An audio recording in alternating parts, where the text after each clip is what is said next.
Bapak Ibu pejuang NIP 3K 2022, kami rekomendasikan sebuah platform bimbel yang bisa digunakan untuk persiapan seleksi P3K 2022, yaitu Ayo P3K, yang memiliki banyak keunggulan, diantaranya banyak pilihan paket untuk guru dan non-guru, bisa latihan sistem CAT, praktis dan simple, dan bisa juga diakses menggunakan HP, laptop maupun PC, dan pastinya dibimbing oleh coach profesional. Buruan lakukan pendaftaran. Setelah itu Bapak Ibu bisa melakukan pembelian paket. Ada paket mandiri dan ada paket bimbel. Harganya sangat terjangkau. Untuk mendapatkan potongan harga, gunakan kode referral kami yang ada di deskripsi video. Jika ada kendala, bisa menghubungi nomor WA yang tertera di sini.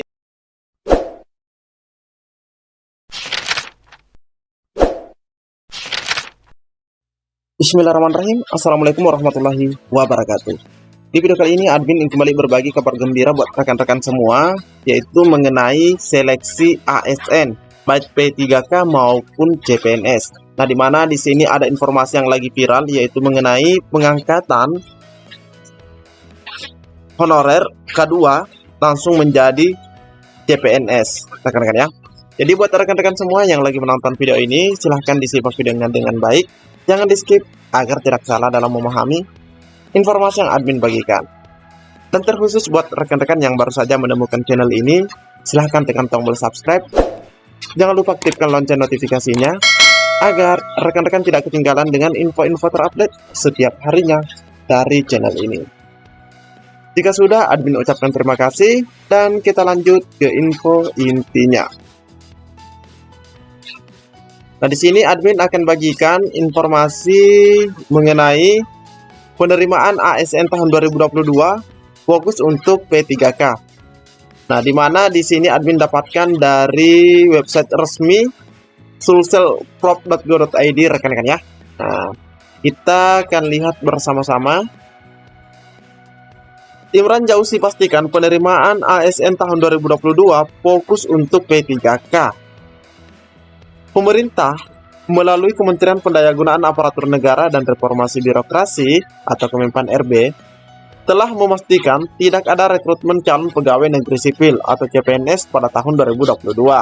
Nah, apakah benar rekan-rekan ya? Karena ada informasi yang lagi viral saat ini bahwa akan ada rekrutmen CPNS. Oke, nanti kita cek. Hal tersebut dibenarkan oleh PLT Kepala Badan Kepegawaian Daerah atau BKD Provinsi Sulawesi Selatan, Imran Jauzi, saat dikonfirmasi langsung di ruang kerjanya di hari Selasa tanggal 28 Juni 2022. Jadi ini informasinya masih sangat-sangat baru rekan-rekan ya. Hari Selasa 28 Juni. Memang di tahun 2022 sudah disampaikan dari awal oleh Menpan RB. Kita tidak menerima lagi formasi PNS.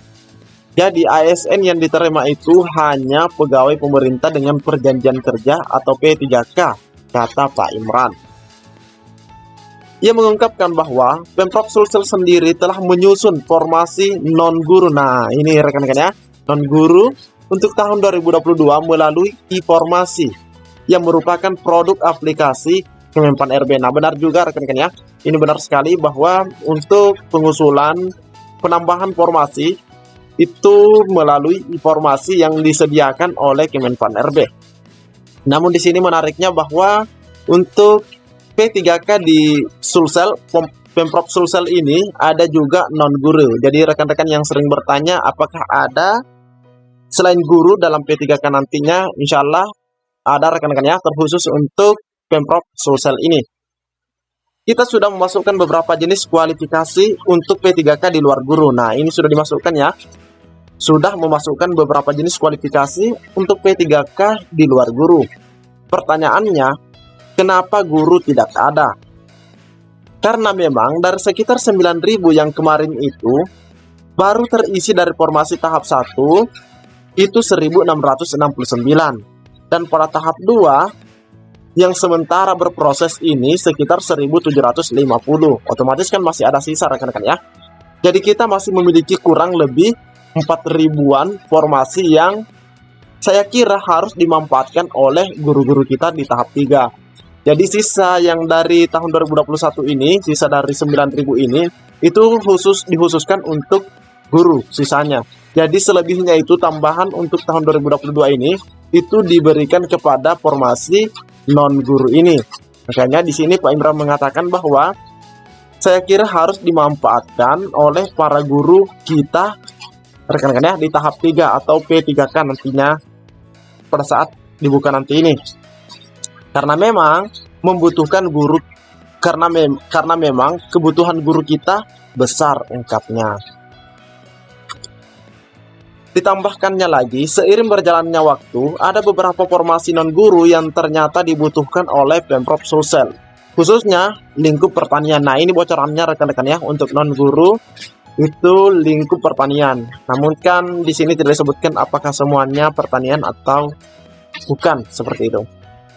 Untuk mengendali organisme pengganggu tumbuhan atau POVT, alhamdulillah Bapak Gubernur sudah menyetujui untuk menambah formasi kurang lebih 69 orang. Jadi untuk lingkup pertanian ini ada 69 orang. Itu juga kita telah menyurat secara resmi ke Menpan RB untuk kita masukkan tambahnya. Lebih lanjut, dia menjelaskan Menpan RB saat ini telah membuka jadwal penginputan kembali formasi untuk setiap provinsi di seluruh Indonesia dengan jadwal yang berbeda-beda. Nah, ini memang sekarang sudah berjalan rekan-rekan ya. Untuk Sulawesi sendiri kita kebagian tanggal 4 sampai dengan 13 Juli. Artinya kita harus memanfaatkan waktu itu untuk menginput kalau ada perubahan formasi. Perubahan itu bisa berupa penambahan, bisa berupa pengurangan ataupun penggantian. Jadi yang dijadwalkan itu bisa saja penambahan, pengurangan atau penggantian rekan-rekan ya. Setelah selesai, itu kan ada jeda waktu 1 sampai 2 bulan baru muncul formasi. Karena kan kita input semua formasi, tetapi belum tentu semuanya disetujui. Nah, jadi yang diajukan itu belum tentu juga disetujui. Imran Jauzi juga menyampaikan berdasarkan jadwal nasional, kemungkinan untuk tes P3K guru tahap 3 dan P3K non-guru pada tahun 2022 ini nantinya akan dilaksanakan secara bersamaan. Sementara itu, terkait surat keputusan SK P3K yang lulus tahap 2 sambil memperlihatkan berkas-berkas yang tersusun di meja kerjanya. Imran Jauzi menyampaikan bahwa sementara berproses. Contohnya ini sedang kita persiapkan, ini nanti saya tanda tangani kemudian terus ke BKN.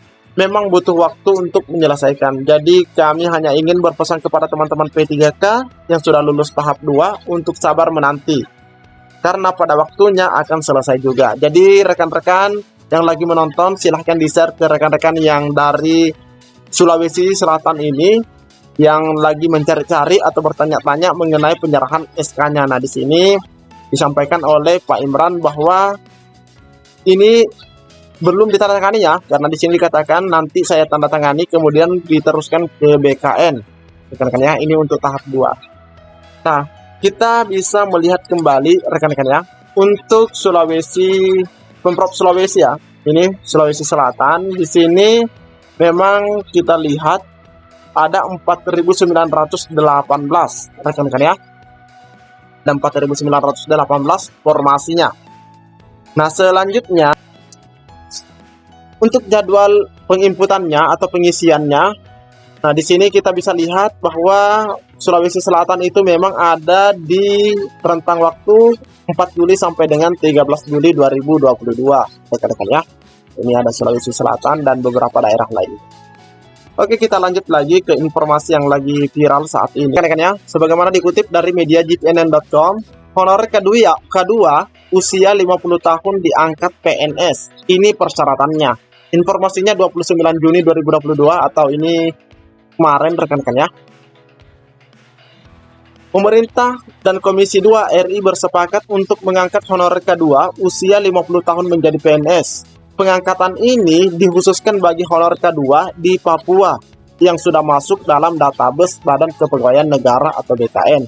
Jadi untuk rekan-rekan yang K2 di Papua itu mendapatkan kekhususan rekan-rekan ya. Untuk yang media jpnn.com, honorer kedua usia 50 tahun diangkat PNS. Ini persyaratannya. Informasinya 29 Juni 2022 atau ini kemarin rekan-rekan ya.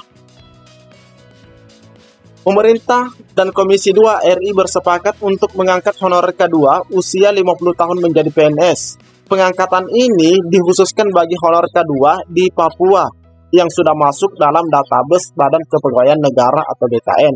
Jadi untuk rekan-rekan yang kedua di Papua itu mendapatkan kekhususan rekan-rekan ya untuk diangkat menjadi PNS. Nah, memang kita tahu bahwa Papua itu selalu mendapatkan kekhususan di setiap seleksi ASN. Karena jumlah honorer kedua di Papua tidak banyak, maka mereka bisa terangkut semua menjadi PNS di Provinsi baru Pemekaran, Papua. Jadi mereka akan ditempatkan di provinsi yang baru.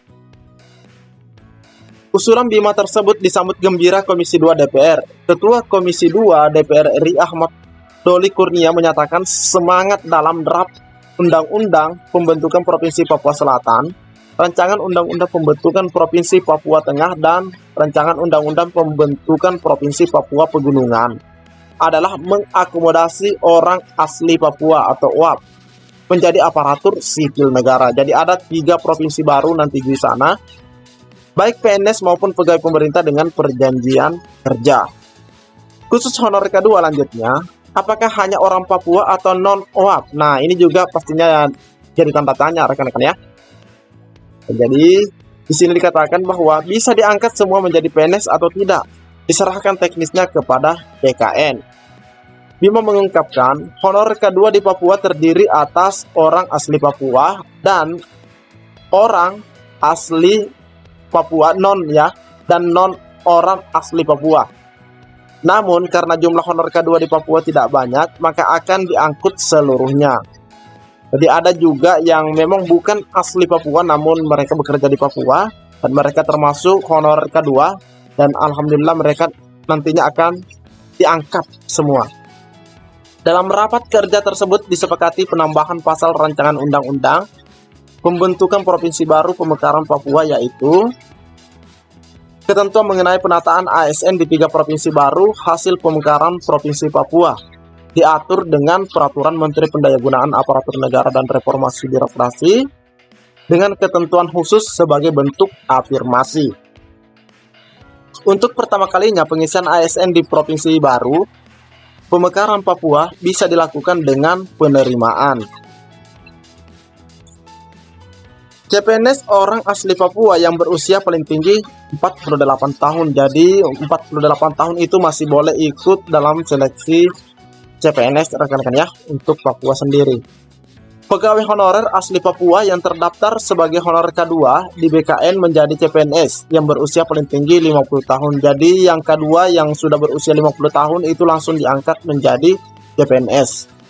Terus di bagian C, P3K. Jadi ini ketentuan usia hanya pertama kali. Bisa juga diberikan waktu 5 tahun. Setelah itu sesuai peraturan perundang-undangan. Jadi ini bisa 1 tahun berlakunya, mengenai persyaratan usia bisa juga 5 tahun. Seperti itu rekan-rekan ya.